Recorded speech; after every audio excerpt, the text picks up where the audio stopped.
So, hello sweeties. Ito yung pang 2 months ko na ultrasound.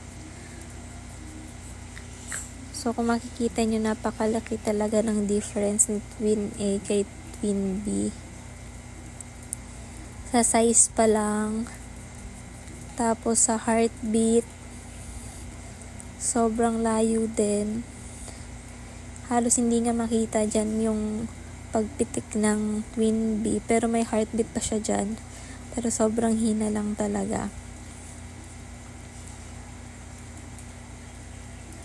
Ayan. Mabuti na lang talaga, napaka-strong ni Twin A.